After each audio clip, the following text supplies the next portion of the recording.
The I-Threes, the iconic female vocal trio that played a pivotal role in shaping the sound of Bob Marley and the Wailers, comprised of Marcia Griffiths, Judy Mowatt, and Rita Marley.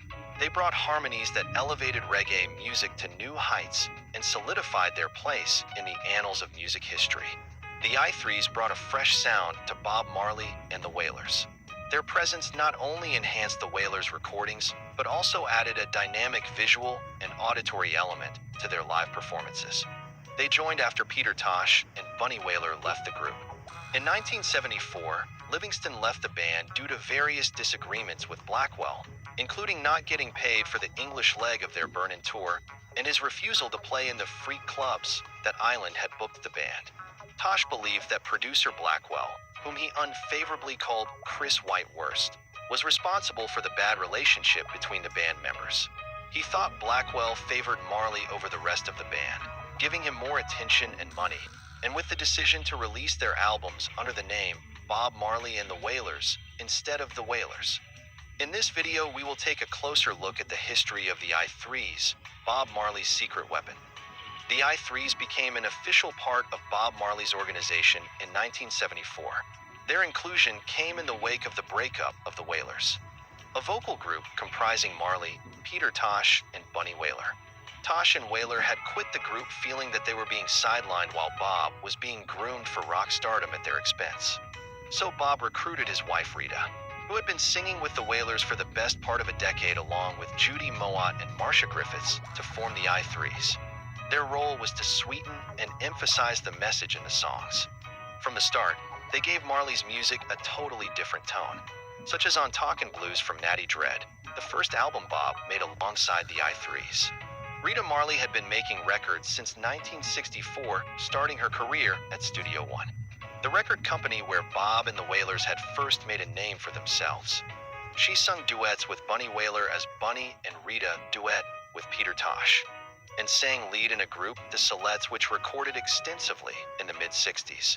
By 1968, she was part of the Wailers' venture with U.S. chart act Johnny Nash and Jad Records, and cut a rocksteady version of Bob Marley's Been Down Low under the credit of Bob, Rita, and Peter. She worked with Lee Scratch Perry in the early 70s, offering a version of the Beatles' Let It Be along with the funky Bring It Up. There had been numerous other releases between 1965 and the formation of the I-Threes. Marcia Griffiths' career path was similar.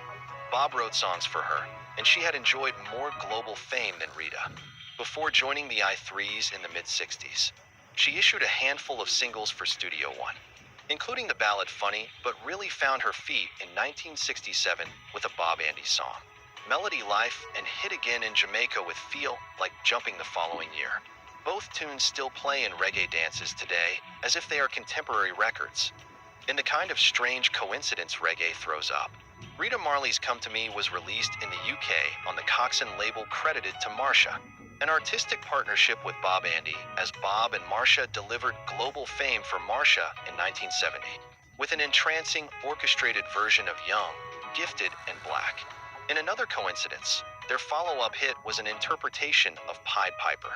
She also cut versions of Band of Gold and Put a Little Love in Your Heart, which are fondly remembered by reggae fans. At the time she joined the I-Threes, Marcia was enjoying a reggae hit with Sweet Bitter Love, and about to embark on a fruitful association with the producer Sonia Pottinger, which yielded Dreamland.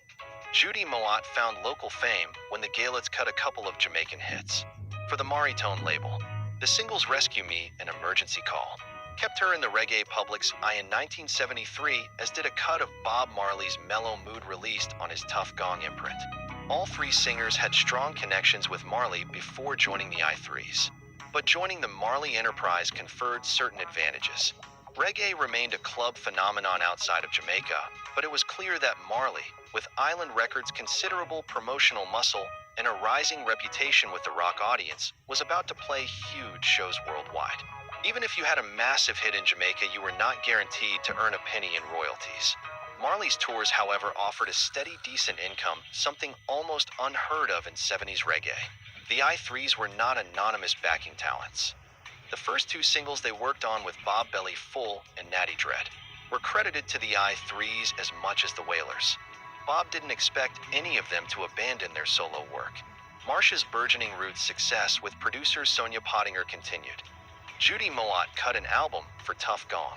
Mellow Mood with one track picked up for international release by EMI. As a group, they appeared on record with Peter Tosh, Big Youth, Bob Andy, and more. These soulful female voices gave Bob far more than mere cooing support. Imagine No Woman, No Cry, or Rebel Music without them. The I-Threes released their first album as a group in 1986 and cut the fine songs of Bob Marley. They removed the plural from their name as an expression of unity. They were I-3 one and all. The I-Threes' career is a testament to the power of harmony, both musical and social. From their early days in Kingston to their status as reggae legends, Marcia Griffiths, Judy Mowatt, and Rita Marley have used their voices to uplift, inspire, and unite people around the world.